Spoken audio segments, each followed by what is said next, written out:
Todos, que as nossas primeiras palavras e pensamentos sejam de agradecimento à casa e aos espíritos que nos apoiam e nos sustentam nos estudos. O tema de hoje é um tema assim que assusta, né? Possessos, possessão. Quem nunca assistiu um filme de terror e ficou assustado com da forma que os espíritos agem nesses filmes? Então, a doutrina espírita ele veio nos mostrar uma realidade que nós até então não conhecíamos. A parte física que funciona nesse processo de possessão. O que é realmente essa palavra? O que Kardec e os espíritos que nos explicar sobre isso? O que é possível realmente o espírito fazer e o que não é possível? Porque quando a gente vê uma situação em um filme e não tem um parâmetro para comparar, a gente acha que tudo aquilo é possível. E aquilo traz para a nossa realidade, para o nosso pensamento, a gente vivencia aquilo de uma forma que assusta. A gente vê, às vezes, alguns filmes aí, pessoas subindo pela parede, rodando o pescoço que nem um helicóptero, né?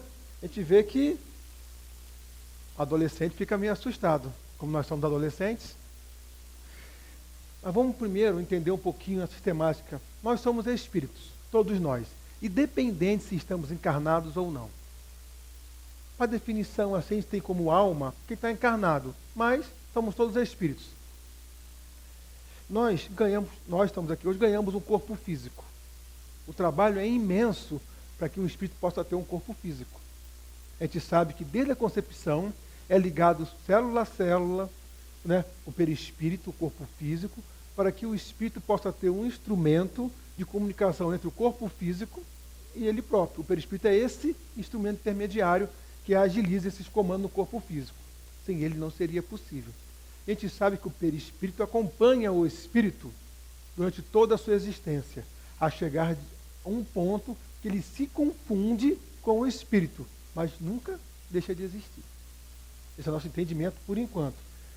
A gente sabe que a gente está plenamente reencarnado, demora bastante anos, leva muito tempo. Para a gente estar plenamente reencarnado, ou seja, o espírito ter pleno domínio do corpo físico. Então vamos lá, para entender mais um pouquinho. Como é que funciona o corpo físico? Eu estou falando, movimento dos meus braços, ele reage, batimento cardíaco, né? A respiração troca os gases no meu pulmão, as células estão fazendo suas operações aí, ou seja, ele está em pleno funcionamento. Mas quem comanda é o espírito. Aí você fala, poxa, mas eu não estou comandando nada. Claro que está. Essa não é a nossa primeira reencarnação. Nós viemos de várias reencarnações. Tivemos aprimoramento no mineral, no vegetal, no animal, né? Até o espírito chegar na parte hominal e poder começar a ter seu livre-arbítrio e poder começar a desenvolver a sua evolução de forma de escolhas. Então vamos lá. A gente desenvolveu instintos. Os instintos, ele comanda o meu corpo, a maioria deles. Meu coração está batendo, todas as minhas funções normais são por instintos. Eu tenho pensamentos fixos, instintivos, que comandam ele. Por mais que eu queira, eu não posso mudar, porque senão eu desencanaria, talvez. Eu não sei controlar isso ainda. Mas os outros processos mais fáceis, mover o braço, piscar a vista, né? Não consigo segurar um pouquinho, comer, andar, falar, sentir os meus 5 sentidos, eu consigo ter o livre-arbítrio disso. Então, o que acontece? O espírito pensa, passa para o perispírito passa para o corpo físico, na região cerebral, e o cérebro, por forma de hormônios ou por forma elétrica, distribui para o corpo. Distribui algum choquezinho pelo corpo e a mão fecha, né? Contrai a musculatura e tem um movimento. Os hormônios para algumas partes do corpo específicas. Então, não vou adentrar muito nisso, que não é nosso tema. Para a gente entender que o espírito comanda o corpo dessa forma. Então, o espírito nos diz com muita clareza aqui, não acontece possessão como a gente entende. De chegar um espírito, vou tomar conta do corpo. Pela lógica, não daria para acontecer. Porque se eu estou encarnado aqui, célula a célula, como é que ele vai me desvincular, vai comandar o meu corpo, célula a célula, e vai me afastar? Se o processo para que eu esteja aqui hoje encarnado é demorado, é complexo e é ligado célula a célula. Então não acontece dessa forma. Então, vamos ver mais na frente também aqui. Mas a gente vê que o nosso cérebro, como eu falei, essa linha de comando, o espírito, o perispírito vai para o cérebro e o corpo físico comanda. Mas a gente começar a analisar, a última instância é o cérebro comandando o corpo físico. Se eu pegar o sentido inverso, se eu começar a receber no meu campo cerebral algumas ondas de pensamentos de outros espíritos, se isso fosse possível, vamos lá, tá? Analisando. Eu começaria a ter dúvida de um pensamento. Outro poderia comandar o meu movimento. Vou especificar isso de repente não ficar tão confuso. Foi feita algumas experiências já que todos nós produzimos ondas cerebrais. Mas a produção é feita lá do pensamento do espírito. Nós não estamos captando as ondas do pensamento, são as ondas cerebrais. Essas ondas têm portadoras. Portadoras são uma frequência fixa, frequências fixas, que levam as informações dentro. Então cada um tem a sua portadora. Como for sua digital, sua face, são únicas. Cada espírito é único. Então somos individuais. A gente manda. Então quando a gente faz uma oração para uma pessoa, eu dirijo o pensamento enquanto é espírito para a pessoa. Vê se não funciona assim. Enquanto é espírito para a pessoa. As minhas ondas do pensamento vão chegar na pessoa, o pensamento, mas as minhas ondas cerebrais vão chegar também. Não falo do pensamento, não, falo só as ondas cerebrais por enquanto. Chegam na pessoa também. Essas ondas chegam, mas de uma forma desse tamanhozinho. E as ondas do próprio ser, que chega do espírito mesmo do encarnado, é muito maior. Então quase não tem interferência. Mas se 2, 3, 4, 5 estiver orando, se for na mesma frequência, sintonia, a vibração vai aumentando a amplitude. Então a onda vai crescendo. Então fica mais fácil do cérebro pegar essa informação. Não sei se estão conseguindo compreender, mas vamos chegar lá. Então o pensamento do espírito, ele também chega de uma forma, além da forma cerebral, ele também chega de uma forma que nós não conhecemos esse tipo de força ainda está em estudo, nós não dominamos ainda, mas se ele chega sem tempo e sem espaço, em qualquer lugar. O pensamento. Tanto é que você está onde seu coração está, não é isso? O seu sentimento, quem você é. Então a gente pode estar interagindo com qualquer um, seja encarnado ou desencarnado. Isso é o espírito. E quem pensa é o espírito. Certo? Em qualquer lugar. Então vamos lá. Nesse processo que a gente recebe essas ondas para aqui e para lá, imagine só, uma pessoa pensando em mim. 2 encarnados pensando em mim. Ele está emitindo a onda cerebral dele, chegando até meu corpo, no processo reverso, cortando meu cérebro, recebendo aquela ondazinha. Então, se eu tiver uma capacidade de começar a perceber essa onda, eu percebo que ele está falando comigo. Uma telepatia. Só que ela é muito pequena, eu não consigo perceber essas coisas. Como se eu falar para vocês agora. Quem está percebendo aqui o ar entrar pelo nariz? Agora vocês estão percebendo, porque eu falei, mas ninguém está percebendo. Nós temos vários sentidos, nós estamos recebendo várias coisas que não notamos, porque a gente não dá atenção, ou às vezes nem sabemos que existe. É simples isso. Mas a gente está recebendo informações a todos os instantes. Só que a gente não para tentar sintonizar com elas. Então elas chegam, vão. Às vezes chega uma amplitude um pouquinho maior, a gente até capta e acha que é nosso. Os espíritos que falam são nossas obsessões simples, que nós todos somos. Chegam informações, a gente percebe, fala, age, e acha que é a gente, por ser comum a gente achar normal isso. E tem pessoas com mais capacidade e outras com menos capacidade de perceber essas ondas. Então essa é uma diferença muito interessante para cada um. Vamos lá mais um pouquinho. Então, quando a gente começa a perceber essas ondas, tem espíritos encarnados que conseguem perceber com muita intensidade. Muita intensidade. Vamos botar assim os médiuns mais ostensivos. E chega-se com... Se ele receber informação, que ele vai ficar em dúvida se a informação é dele ou não, ele começa, talvez, deixar que seu corpo possa ser comandado por esses pensamentos. Mas ele não se desligou célula a célula, ele não se desligou para que outro espírito tomasse o corpo. Porque o corpo é dele. Cada um tem o seu corpo como seu templo. Então, assim, cada um é dono de si. Não existe isso, eu pegar, eu vou embora, deixar meu corpo aqui, amanhã eu volto. Mesmo em estado de catalepsia, eu fico afastado do meu corpo, estado sonambúlico, mas o corpo é meu. Então, vamos voltar aqui. Jesus falou muito isso pra gente. Você um pouquinho nessa área aí, que o pessoal está me olhando com uma cara feia, vamos embora. Olha o que Jesus falou para a gente. Espírito desse tipo só pode ser expulso pela oração. Está lá em Marcos. O que é oração? É direcionar o pensamento. Não é isso? Quando eu oro para alguém, eu penso nesse alguém. Tanto seja ele encarnado ou desencarnado. Eu pensei na pessoa, eu direciono as minhas ondas cerebrais para a pessoa. Desencarnado, envia o pensamento para a pessoa. E essa pessoa começa a receber essa ondazinha. Se ela captar essa onda também, ela começa a comprar essa ideia. E ela começa a pensar dessa forma. Então, a gente vai... Pergunta assim, na pergunta do Kardec, existe a incorporação de espíritos? Ele fala assim, no sentido semântico do termo, não existe incorporação. O que a gente entende de incorporação é tomar o corpo. A gente viu que isso aí não dá para acontecer.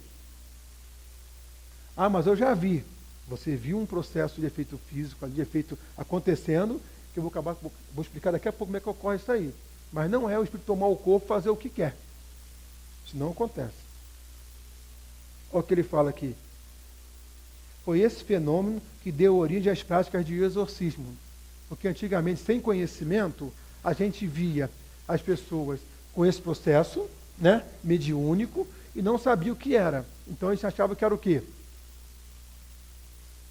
Demônios, né, que tomavam conta do corpo e faziam o que queriam com aquele ser. Pobre coitado, e faziam a rebelia. Então tinha que vir algum sacerdote religioso, fazer orações, exorcizar cada um com suas práticas, para expulsar os demônios. Isso era antigamente.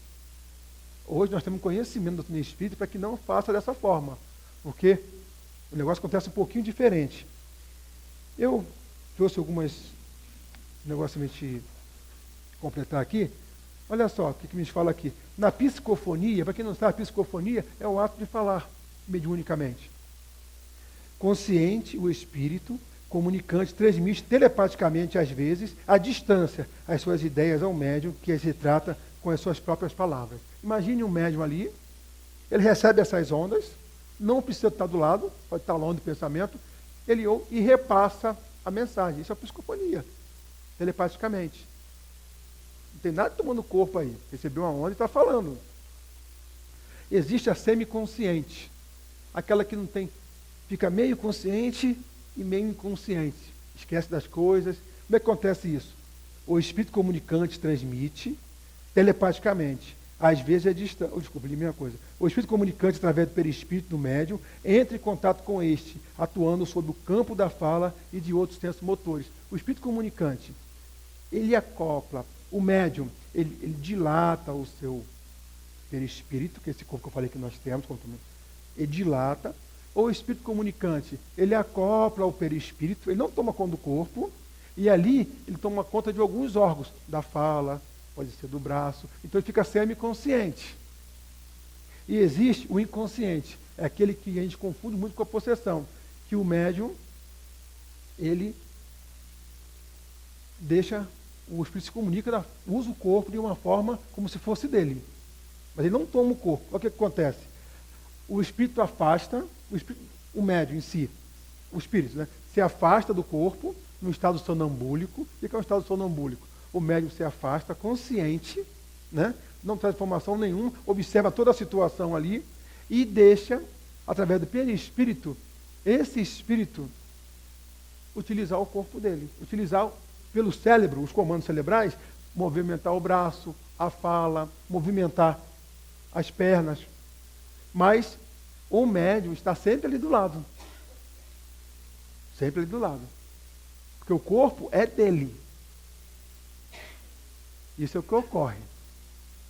Mas a gente vai ter o seguinte, o que fala, afasta-se do médium, do seu próprio corpo, que mais livremente é utilizado pelo comunicante. Quando há inteira confiança entre ambos, é como se o médium entregasse um instrumento valioso nas mãos de um artista emérito, que o valoriza se o comunicante é rebelde ou perverso. O médium, embora afastado, age na condição de um enfermeiro vigilante a controlar o doente. Agora, a gente vê isso aqui de uma forma teórica. Na forma prática, é um pouquinho diferente. Porque, quando acontece esse tipo de incorporação, que a gente fala de incorporação, entendendo já que não toma o corpo, tá? Só para usar o termo. A simbiose entre o pensamento do médium e do espírito comunicante é muito próxima. Eles são muito íntimas. A gente vai ver aqui na frente, e Kardec fala na Revista Espírita, que quando acontece um tipo de possessão, nesse caso que eu falo, de espírito chegar a tomar conta, deixar semi-consciente e fazer o que quer com o corpo, sem tomar o corpo, que não toma, é porque normalmente tem dívidas passadas. Vamos continuar aqui. No filme do Ghost, que todo mundo viu, foi um dos primeiros filmes espíritas que tomou conta todo mundo gostou, a gente via um mero engano ali. O espírito vinha e mergulhava dentro da Whoopi Goldberg, né? Não falar de nome daquela atriz, mergulhava ali dentro. Não funciona assim. A gente compra essa ideia por não conhecer. Não é como se fosse um líquido que enche um copo. Não é assim. Eu falei, ele manda o pensamento e comanda através do perispírito. O perispírito é expansível. Ele vai onde eu quero. Então, aquele filme, apesar de ser muito bacana, tem um erro doutrinário espírita. Não é um filme espírita também, mas só para a gente ter noção do que acontecia lá. Divaldo até fala uma coisa sobre o filme. Fala assim, ó. Tomada do corpo do médium por um guia ou espírito, descida transmediúnico, embora o filme seja muito bem elaborado, ele foge um pouco à técnica do fenômeno da mediunidade. Os fenômenos mediúnicos ocorrem através do perispírito, dando a impressão que o espírito entra no médium, conforme o líquido no vasilhame. Não é assim que ocorre. Então isso é bom a gente relatar, porque a gente não fica naquele... é assim que acontece. Não acontece isso. Camille, Espírito Camilo, na psicografia de José Raul Teixeira, no livro Desafios da Mediunidade. A doutrina espírita é vasta nesses estudos. Vou trazer algumas horas para a gente poder pesquisar mais. Transcrevemos a resposta de Camilo à pergunta: é correto falar em incorporação? Não se trata bem da questão de certo ou errado. Trata-se de uma utilização tradicional, uma vez que nenhum estudioso do espiritismo hoje em dia irá supor que um desencarnado possa penetrar o corpo de um médium, como você pode admitir num passado muito distante. Hoje, nenhum espírita pode admitir isso. O espírito tomou conta do médium, o corpo do médium. O espírito é estudado, ele sabe que isso não ocorre. Isso é importante para quê? Para que o espírito, quando vem às vezes amedrontar, às vezes vem amedrontar a família, ele vai falar coisas, se nós não tivermos consciência do que ele pode e do que ele não pode, a gente vacila na nossa fé. E vacilar o pensamento, a gente vai ver que é muito complicado. Olha Jesus, uma passagem muito interessante. Ele está diante da Galileia. Ao descer à terra, o homem da cidade foi ao encontro de Jesus. Ele era possuído por demônios. E há muito tempo não se vestia, nem morava em casa, mas nos túmulos. Vendo Jesus, o homem começou a gritar. E aí vai falando no espírito lá. Que há entre mim e ti, Jesus, Filho do Deus Altíssimo. Eu te peço, não me atormentes. O homem falou assim: porque Jesus tinha mandado que o espírito mau, olha só, espírito mau, saísse dele. De fato, muitas vezes o espírito tinha tomado posse dele para protegê-lo. O prendiam com correntes e algemas. Eles, porém, arrebentavam as correntes e o demônio levava para lugares desertos. Está em Lucas, capítulo 8, 26 a 29. Olha uma situação de possessão. Nós entendemos que ele não tomou o corpo. A onda de pensamento dele envolvendo era tão grande que o médium se afastava, ele conseguia fazer o médium se afastar e utilizava o corpo dele. Mas não tomou o corpo, ele utilizava. Mas é interessante que no começo ele fala de demônios, mas depois ele fala em espíritos maus. Olha que interessante, porque demônio não existe. Não existe ser criado por mal eternamente. Existem espíritos equivocados, que ainda não encontraram o caminho correto. Então, nós somos espíritos. Quando nós desencarnarmos, podemos ser chamados de demônios? Podemos. São pessoas ignorantes, ignorantes são pessoas que não conhecem, aquele termo. Eu lembro de uma certa vez, fui a gente foi chamado, estava no outro grupo espírita, foi chamado durante uma palestra assim, que tinha uma pessoa passando mal. A gente fala que está passando mal, né, quando é mediúnica assim, está passando mal na casa. Nós fomos lá. Foi outra conhecida. Nós chegamos lá, estava um grupo de pessoas, uns orando, outros gritando, para afastar o demônio. Afastar o demônio. E a pessoa sentada, abaixada, chorando. E falando algumas coisas lá. Não dá nem para entender, estava babugiando lá. E afastar os demônios. Sai demônio, que não sei aqui é a casa de Deus, dentro de um quintal assim. Quando nós chegamos, a médica que estava junto, falou logo assim, pessoal, se afasta. É a mãe dele. Era a mãe dele que estava próximo, com saudade, próximo, e todo mundo da família chamando de demônio.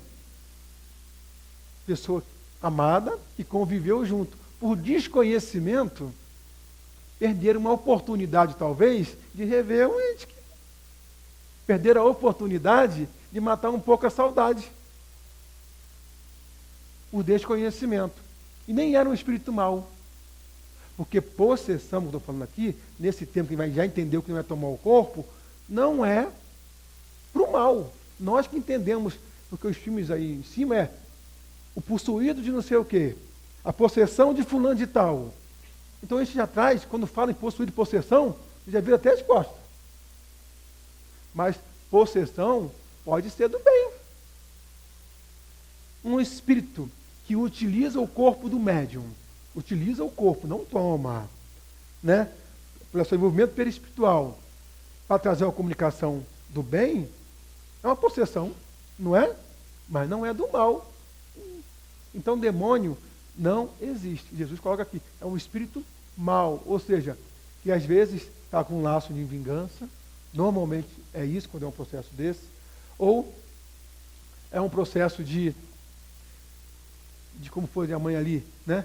De querer muito fazer uma coisa e quando chega mal interpretado por desconhecimento de mediunidade da maioria da sociedade. A gente continua aqui, ó. Na codificação espírita, nós lemos aqui o Livro dos Espíritos, então não vou trazer ele.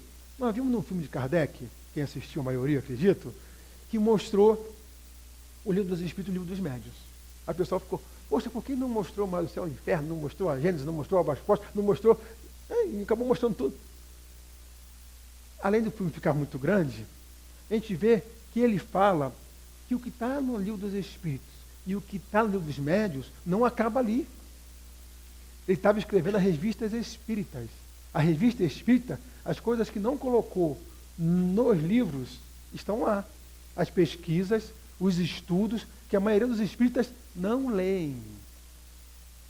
As casas nem têm estudo sobre revista espírita, que tem casos fantásticos. Vou trazer 2 casos no finalzinho aqui para a gente, de possessão. Então a gente tem que começar a pegar os livros, a revista espírita e associar os nossos estudos. Olha só que Kardec fala em Livro dos Médiuns, no capítulo 23, 320 e 321.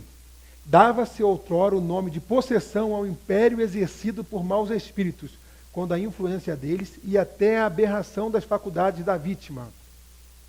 A possessão seria para nós sinônimo da subjugação. O que é isso? A gente, didaticamente, divide uma obsessão ou influência de espírito por mal de 3 formas. Uma simples.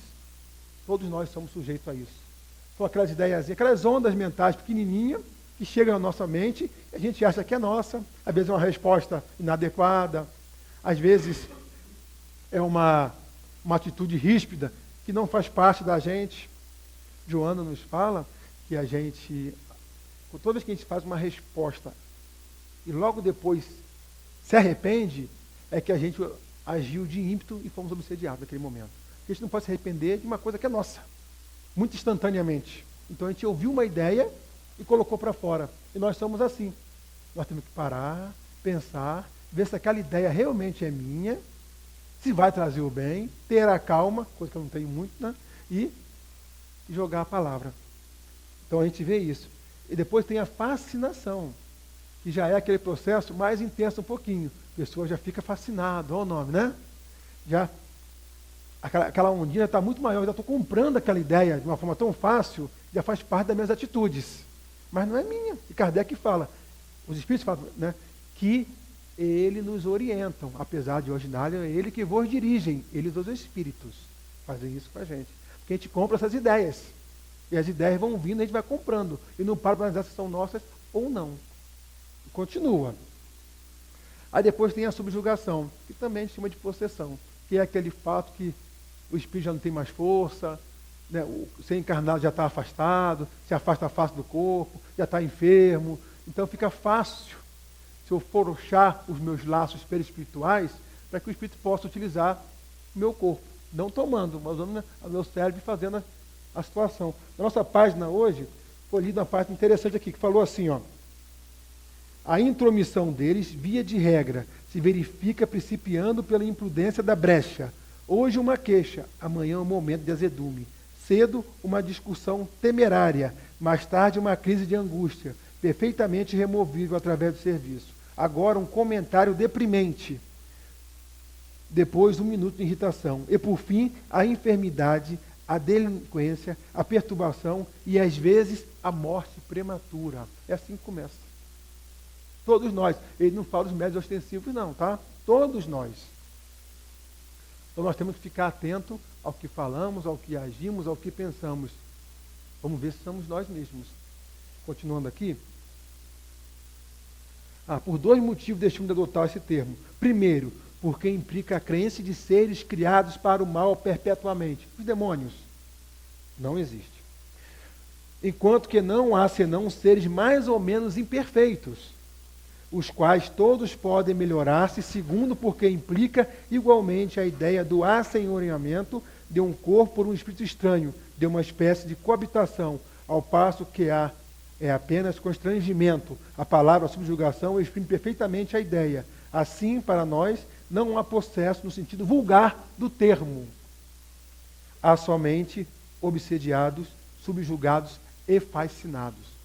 Divaldo nos fala que 90% dos casos em hospícios, internação de hospício, sem patologia clínica, é mediunidade. Sem controle. Deseducada. 90%. É muita gente. Sem patologia clínica, tá? É muita gente.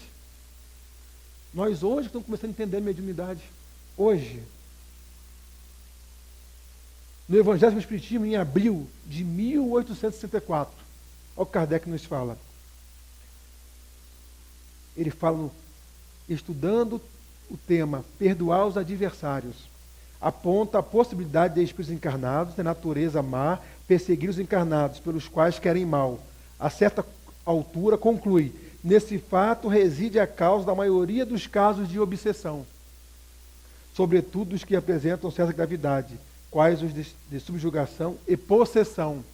Ele fala que a maioria dos casos de possessão é a falta de perdão. Por não aprender a perdoar, existem esses casos mais graves para o mal.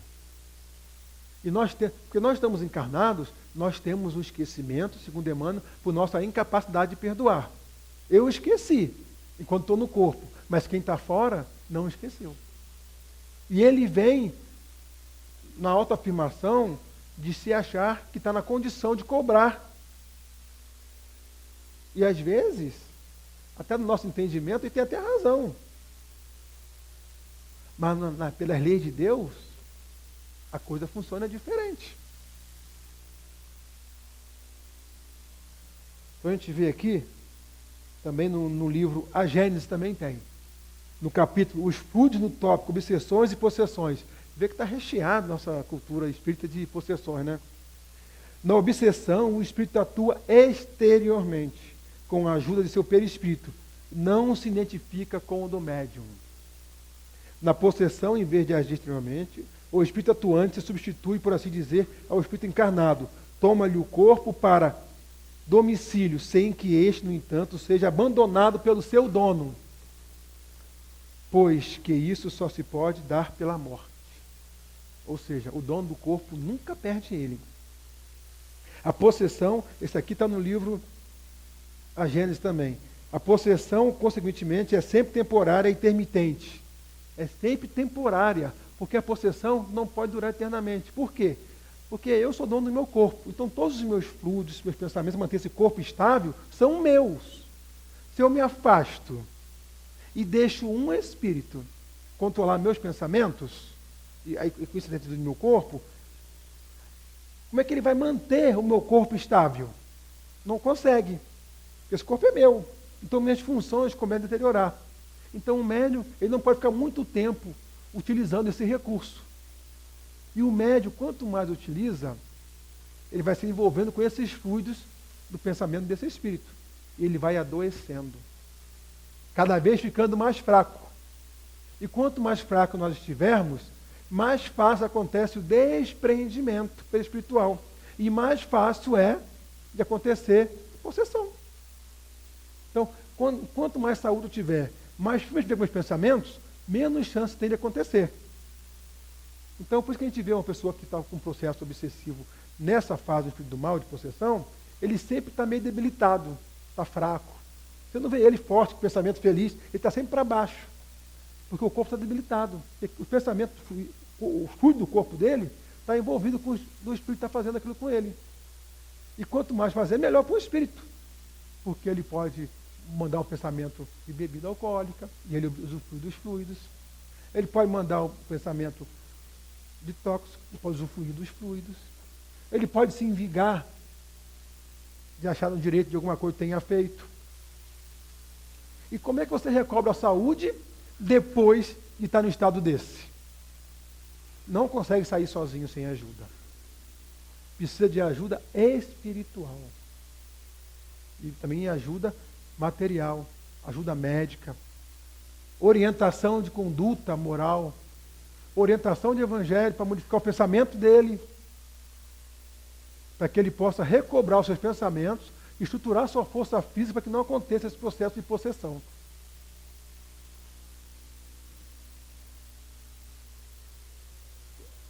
E Kardec vai falando muita coisa na Gênese.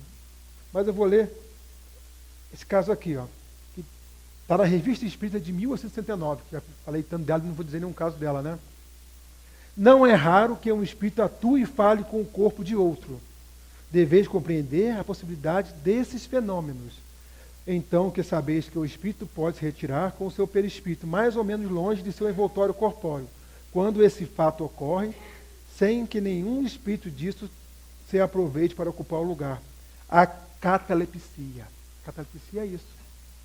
O espírito se afasta, o processo sonambúlico, não retorna para o corpo. Ele está ligado ao corpo, mantém suas funções vitais pelo pensamento, mas não se expressa.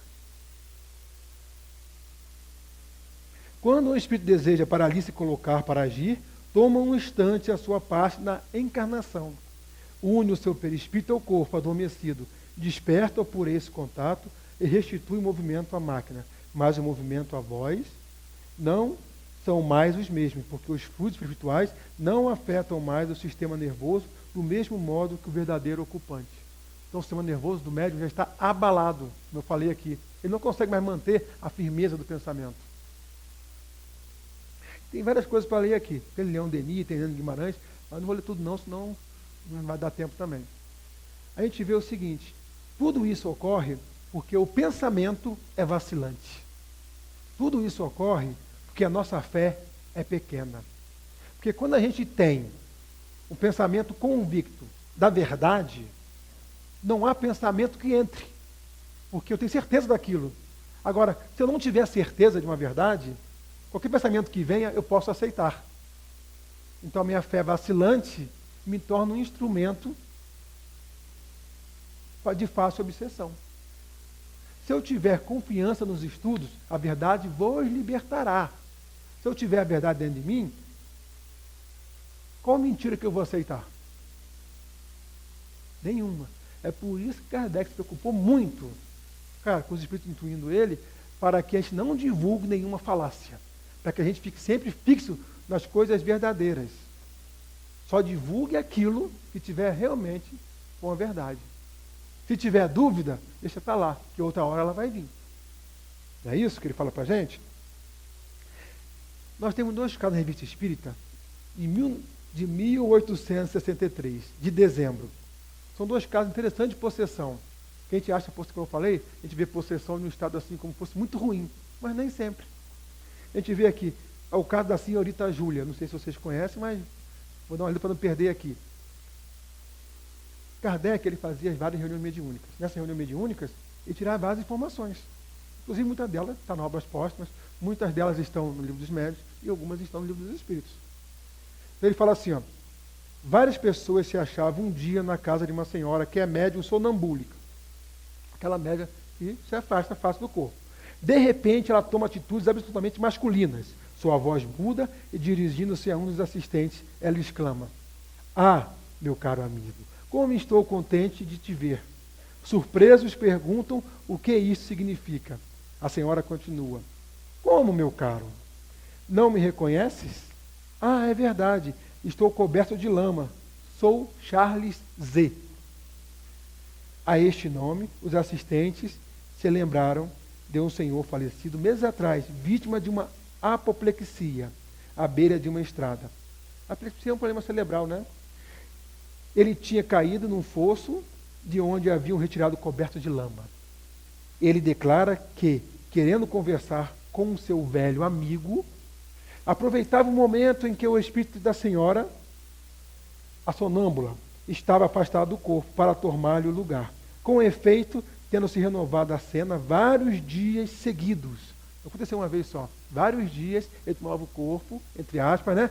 A média estava afastada, ele vinha e utilizava o pensamento ali, o acoplamento perispiritual, o corpo. O senhor Charles, espreguiçando-se no encosto da cadeira, cruzando as pernas, torcendo o bigode, passando os dedos pelos cabelos, de tal sorte que não fosse pelas roupas. Poderia dizer crer estar na presença do senhor Charles. Contudo, não havia transfiguração. Transfiguração é uma mediunidade que a pessoa chega a mudar a face e a face aparece com a face do espírito comunicante. Ela é raro, mas existe. Como vimos em outras circunstâncias, eis algumas de suas respostas. Já que tomasse posto do corpo da senhora, podereis nele ficar? Kardec não perdia a chance de cutucar e saber como é que funcionava, né? Não, mas vontade não me falta. Por que não podeis? Porque seu espírito está sempre ligado ao seu corpo. Ah, se eu soubesse, se eu pudesse romper esse laço, eu lhe pregaria uma peça. O que faz nesse momento a senhora? O espírito estava ali, perguntou onde está ela.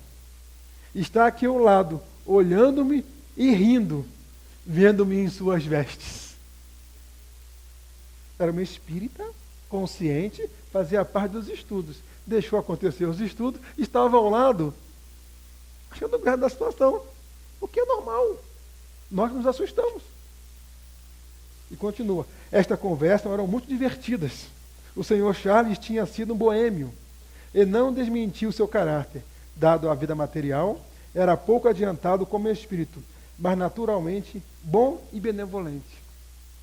Apoderando-se do corpo da senhora A, ele não tinha qualquer má intenção de sorte, que aquela senhora nada sofria com a situação e que se prestava de boa vontade e bom que se diga que ela não havia conhecido esse senhor. Não era íntimo dela. Não podia saber de suas maneiras e ainda importante notar que os assistentes nele não pensavam, portanto a cena não foi provada e ele veio espontaneamente.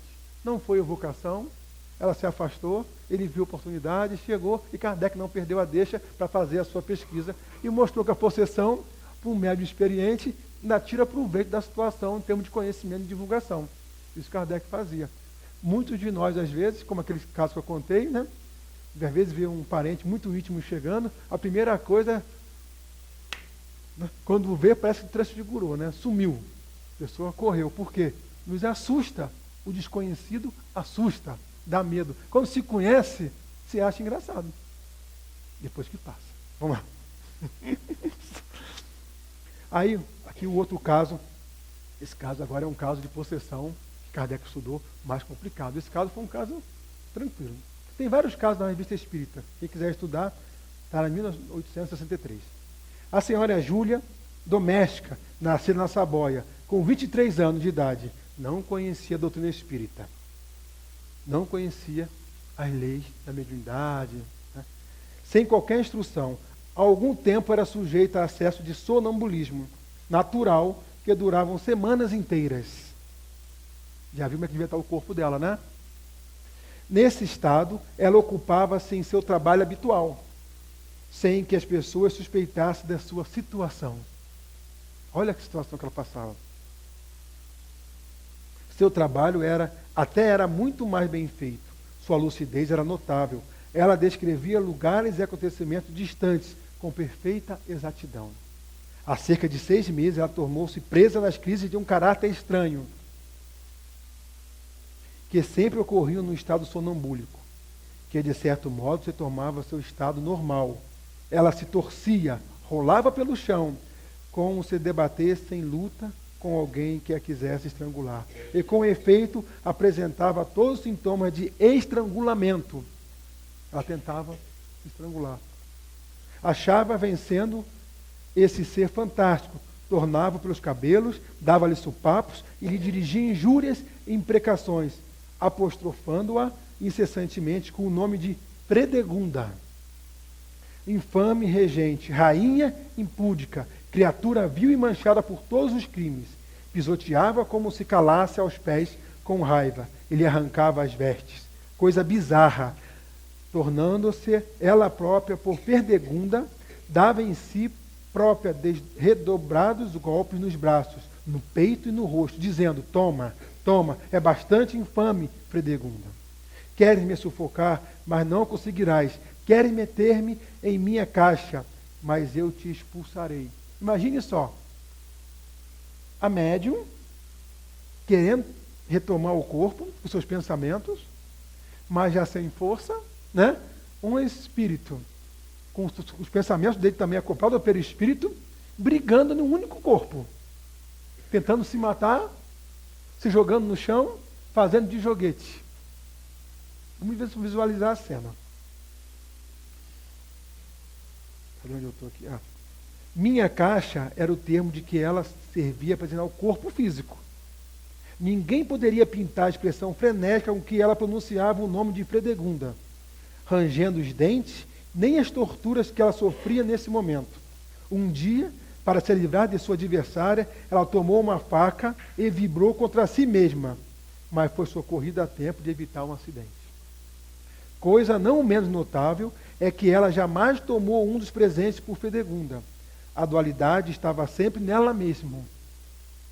Era contra si mesma que ela dirigia o seu furor.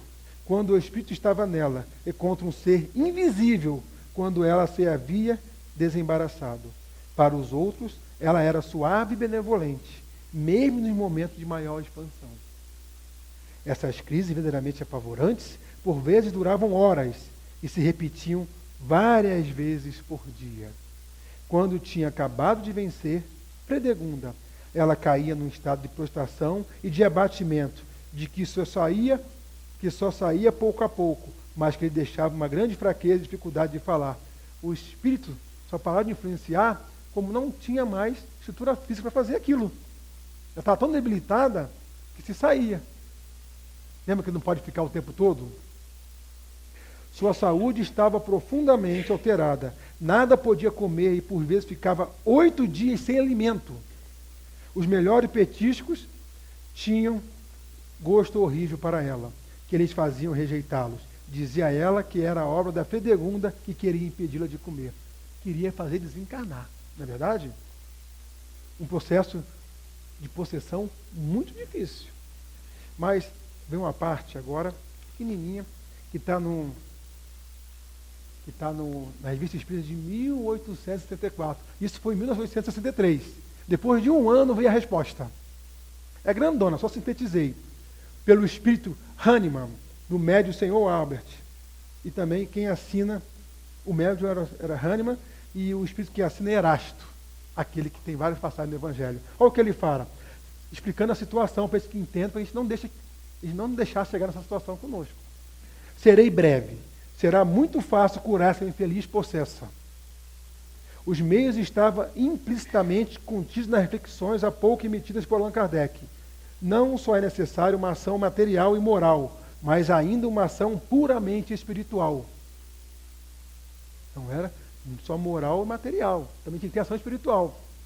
Para o espírito encarnado, que se acha como Júlia em estado de possessão, é necessário magnetizador experimentado. Não bastaria qualquer magnetizador, qualquer passista, não. Tinha que ser um experimentado. E perfeitamente convicto da verdade espírita. Por que convicto? Porque o pensamento não titubeava. A fé era aquele que ele conhecia a verdade. Ele não podia vacilar, porque o espírito não era qualquer um que estava ali. É necessário que ele seja, além disso, de uma moralidade irreprochável e sem presunção. Difícil achar esse médio, hein?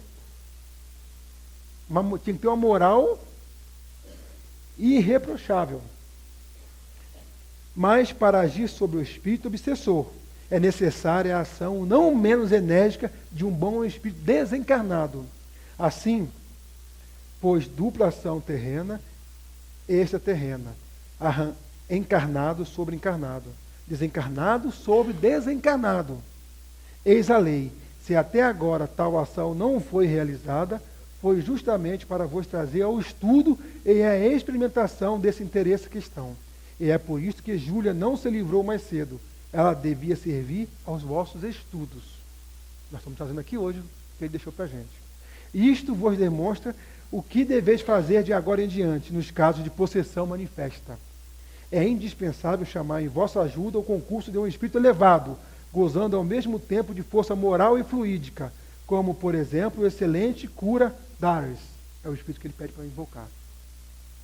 E sabeis que podeis contar com a assistência desse digno e santo Vianney. Além disso, nosso concurso será dado a todos os que nos chamarem em seu auxílio com pureza de coração e de fé verdadeira.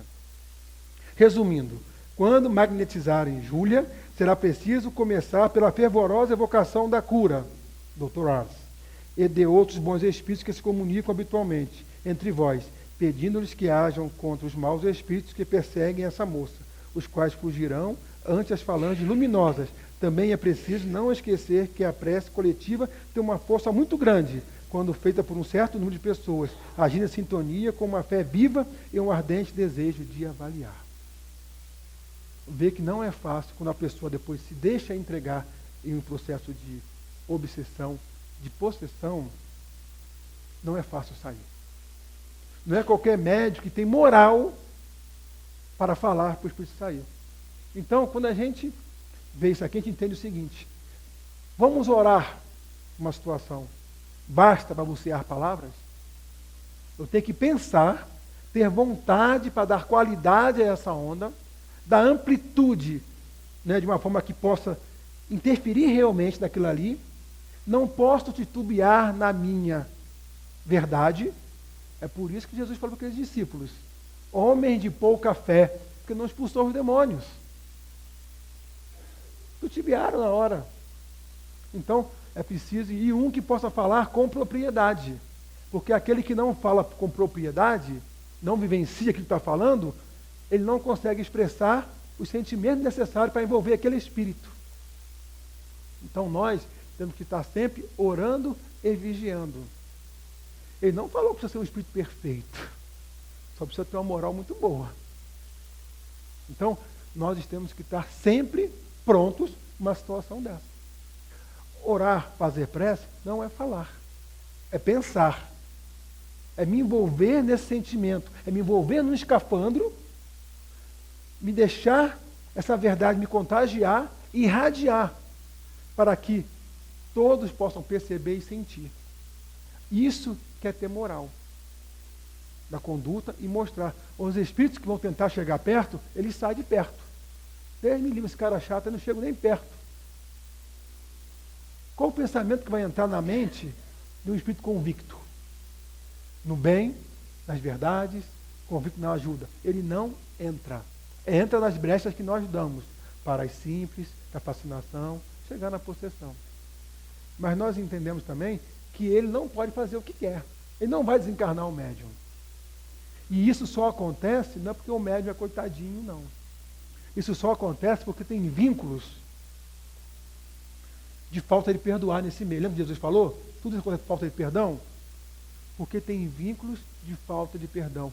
Antes de colocar a tua oferenda no altar, volte e reconcilie-te. E nada adianta chegar lá, colocar a oferenda, falar e orar. e a minha conduta é diferente. A verdadeira oração é a boa conduta do seu proceder. Essa é a verdadeira oração. Que eu posso não falar uma palavra, mas a minha atitude é coerente com as leis de Deus. Essa é a minha oração. Aonde estou, eu penso bem. Aonde estou, eu vivo para todos que estão ali. Qual é o espírito que vai querer chegar perto de mim, para me obsediar?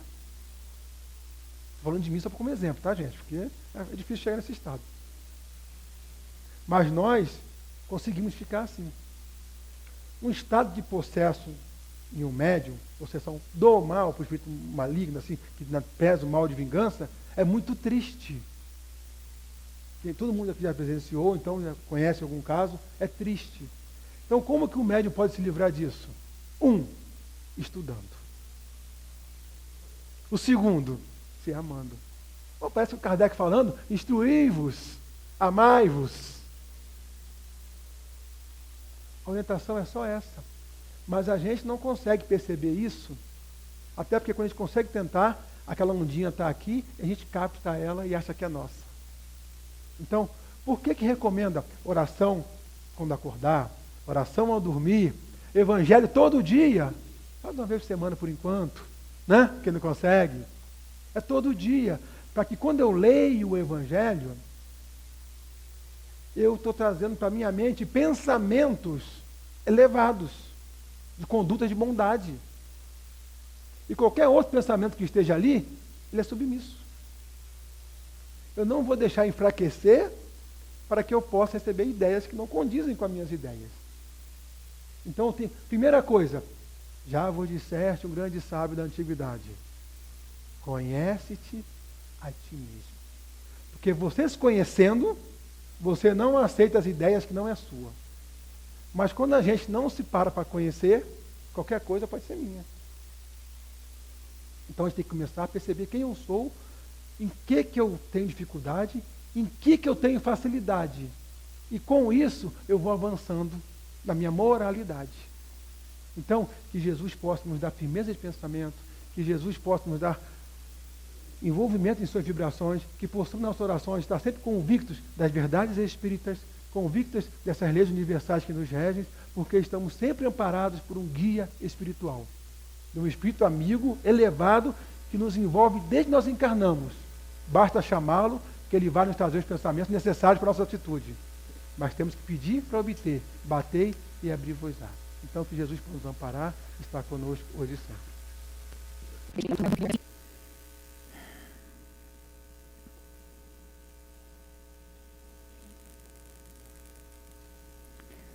Meus irmãos, Jesus nos abençoe e proteja os estudos, os trabalhos espirituais de hoje. Temos olhado o quanto a doutrina espírita se posiciona de mecanismo orientador diante das necessidades humanas. A intervenção dos espíritos na vida corporal é a realidade de todos os tempos, nas convivências entre as necessidades dos dois planos, encarnados e desencarnados, mesclam os seus pensamentos, direcionando para os objetivos em comum. Sendo assim, caros irmãos, é necessário a educação espiritual, compreensão das relações humanas com os desencarnados e a alegria de perceber que Deus assim permite que isto aconteça para que os encarnados possam fazer melhores escolhas.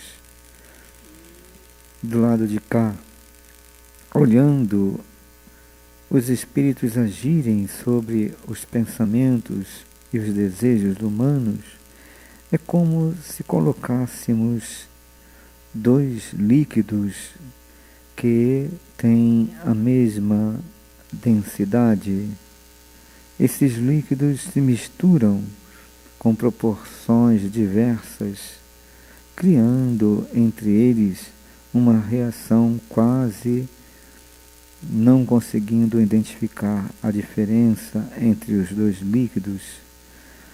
Da mesma maneira, caros irmãos, são os desejos, são os pensamentos, as emoções que todos os encarnados irradiam como matéria homogênea aos espíritos desencarnados, tanto para as reações diversas no bem, quanto para as reações diversas nos desejos materiais.